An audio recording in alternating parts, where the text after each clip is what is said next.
guys, welcome back to another Wuthering Waves video. It's been 24 hours and I've been playing this game non-stop and no lifing it, and I have some thoughts that I wanted to share with you guys. If you're new to Gacha Chandra or if playing Genshin Impact, you've been coming from that game and wanted to try your hands on Wuthering Waves, so I wanted to make a small video and see how it compares to other games of its genre.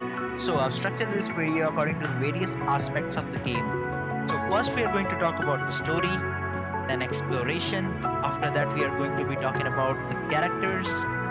This could be their power level, their design. Then we are going to talk about combat in the game. And the last thing which is important but I haven't gotten to it yet is the end game, the Spiral Abyss and other things. That would be a separate video which will come out later. Okay, please look forward to that. Let's talk about the story. So the starting of this game is pretty similar to Genshin Impact. You meet a goddess, something happens, and then you get to start your journey. But I would rate this higher just because what is going on in the stream. Hand holding, it's the most erotic thing you can do, and she looks. I like her. She does something. After this, you get to the main world, Soul 3. If you guys didn't know, that's the name of the planet, the world in which we play the game. And you get to meet Yang Yang and the gang. You travel with them, you meet the dragon statue, they tell you some story about sentinels and how they are important part of the world building, and then get to know about magisters, what do they do, right? This is all just like building the world, and it's super important, and it was pretty fun too. There are some fights mixed in between the journey, so you don't feel like too bored or anything. I would say the starting of the game I like better than Genshin. I would rate this a solid 8 out of 10, especially the upcoming Crownless fight, which we've all seen it, we've all known about it, but when I got to do it, I was super excited. Fighting Crownless, you get tutorials about your counter-attacking, your dodging, your big combat basics. It's a super cool fight because the enemy is quite strong and cool looking, and this is also your introduction to basics of the combat. I really like how they have done that. It's not like silly tutorials in Genshin Impact, just a big ass, cool ass boss fight. But I would say after the Crownless fight, the story takes a bit of a dip. It's the classic gacha problem. They wanna do the whole dialogue, learn the dialogue things, and introduce you to characters, the world building. I guess it's important, but I still feel that it bogs down the story, the pace of the game too much, and I did not enjoy this part as much. The ending where because nothing exciting happens, and the only thing of interest is when you get to meet Scar and learn about his faction, the Factorious or something like that. That is the part that is super exciting, and the dynamic between the Factorious and the Magister of the city Jinzhou is what I was most interested about, but that does not happen until the later half of the quest. So I rate this mid chunk of the quest 6 out of 10. I'm not talking about the Scar boss fight, and those things are separate, and I like them quite a lot. That is what saves a story mission for me. Next, let's talk about exploration. Are you seeing that? I found that thing out on random while I was, just exploring. It's a fucking crazy bike rider boss fight. You're seeing the same thing I am, right? This thing is crazy. If you defeat it, you get its echo, and what it does is you transform into this bike rider thing. Then you explore. I have to say more. Exploration is going crazy. It's not like you do anything different from Genshin. It's the same type of puzzle type gameplay. You do the same type of exploration, but Genshin has been out for 3 years. People are already, resistant to it. They have already explored all there is to it, and this game is new.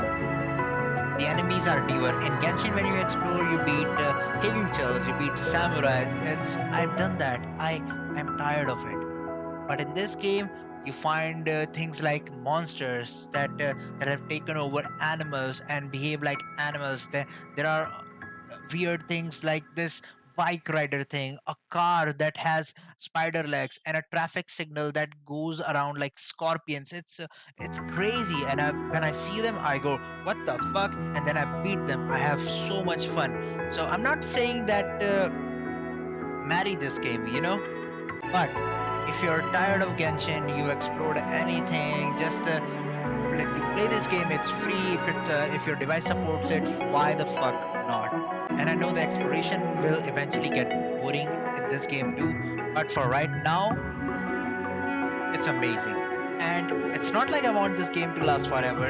If this game gives me 6 months of undeniable fun, then that's all I'm here for. Next, let's talk about characters, their designs, and their abilities. So far, I think every character in the game has their own identity. They all do something unique, and they have their own quirks and abilities, which makes them different from everyone else. This is the case for 4-star and 5-star, which I'm super happy about. There are characters that follow the berserk path, like Danjin. She's one of my favorite, and there is also characters that take the generalized support role, such as Yang Yang. She gives energy recharge to your whole team, and she has some cool plunging attack strats, which are super awesome. If I talk about 5-star, they have their own unique design. I personally like the design of Kilcharo and Jiangxi quite a lot.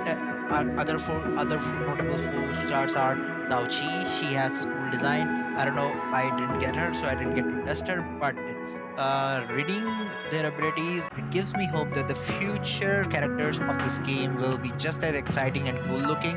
They will have just as unique abilities, and I'm looking forward to that. If I rate them separately, then I would give ability a 10 out of 10 and character designs an 8 out of 10. The next thing we are talking about is the combat, and this is the thing that Kuro Games is known for. And this is the thing that people will be talking about whenever they talk about this game. How is the combat? Is it super hard? Is it super difficult? Is it super easy? Can I find challenging combat? So the answer to all of these questions is yes. Yes, the combat is quite hard if you want to make it hard, and it is challenging, it is rewarding, it is exciting.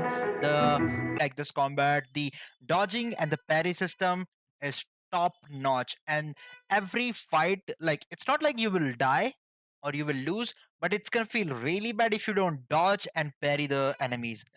You will feel bad, believe me. That's a good thing, right? You want to get better, you want game to punish you if you don't do something right, and if you do it right, it's really cool. The things you see, the time slowdown and the abilities, and the swap mechanics, the intro outro skills, they all, like, on screen when it's all happening at the same time, it's like magic.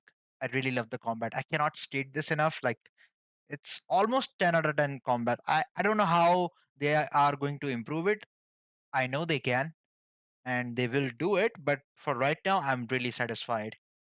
Another thing about the combat is that uh, just like, especially from this basic, like, aside from these basics, people have find out, and I have tested some stuff, and you can do some crazy thing. Like, for example, this game has a switching mechanic. You can keep 3 people in your party, but if you sweat a little, if you think about character rotations, you can make it so that more than one person can stay on the field at the same time doing their ability while you juggle the enemies. And that is where the combat shines, when you find the hidden niches, when you find parties, characters that not only buff each other, and not only their abilities support each other, but their animations and their abilities work such that you can do these crazy things, like break the game and make combat your own. And that is where it looks really cool. Like, imagine not just one character on your screen, but 2 3 characters doing their abilities at the same time. That is what I'm talking about, and it's fucking crazy. So the last topic, which we will not be covering in this video, is the end game. I haven't reached the end game because I haven't done the quest at union level 21, because I wanted to make this video before that. I'm gonna do that quest live on my stream right now. After that, if I get to end game, I will make another video specifically for the end game, in which you can hear my opinions, see what I think, and yeah. So if you don't want to miss that video, please like, subscribe, hit the bell icon, and I'll see you in that. Bye.